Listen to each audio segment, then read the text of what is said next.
Hello बच्चों, तो चलिए इस प्रश्न को पढ़ते हैं।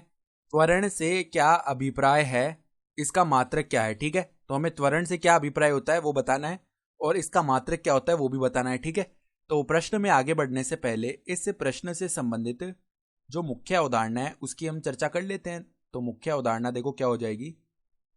देखो, त्वरण के लिए जो सूत्र होता है ए बोलते हैं ना हम त्वरण को, तो उसके लिए जो सूत्र होता है वो हमारे पास देखो क्या होता है। यहाँ पर v2 माइनस v1 बट्टा में t2 माइनस t1, यानी अंतिम वेग माइनस प्रारंभिक वेग बट्टा में जो अंतिम समय माइनस में प्रारंभिक समय, यानी कुल जो समय अंतराल लग रहा है वो।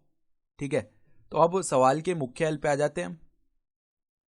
तो देखो यहाँ पे हमें क्या बताना है, हमें त्वरण का जो अभिप्राय है वो बताना है। तो त्वरण की परिभाषा लिख लेते हैं। त्वरण होता क्या है, वेग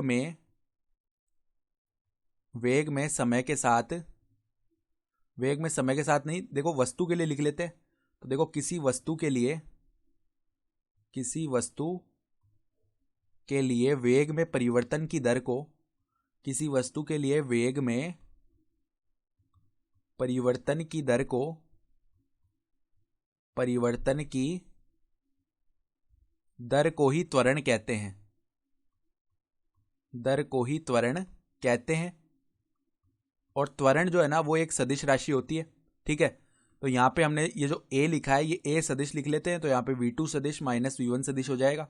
सही है, तो त्वरण क्या है, त्वरण एक सदिश राशि है, यानी इसका परिमाण भी होगा और दिशा भी होगी। त्वरण एक सदिश राशि है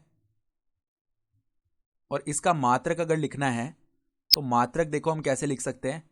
वेग में परिवर्तन, यानी ऊपर तो वेग आएगा तो वेग का मात्रक होता है मीटर प्रति सेकंड। ठीक है, तो मीटर प्रति सेकंड और बट्टा में समय आएगा तो समय के लिए भी सेकंड हो गया। तो सेकंड गुणा सेकंड, सेकंड का स्क्वायर हो जाएगा, यानी मीटर प्रति वर्ग सेकंड या सेकंड का स्क्वायर ये लिख सकते हैं। ठीक है, तो इसे हम कैसे लिख सकते हैं, मीटर प्रति सेकंड स्क्वायर। ठीक है, तो ये हमारा मात्रक हो गया, यही हमें सवाल में पूछा गया था। तो आशा करता हूं कि आपको ये प्रश्न समझ में आया होगा। धन्यवाद।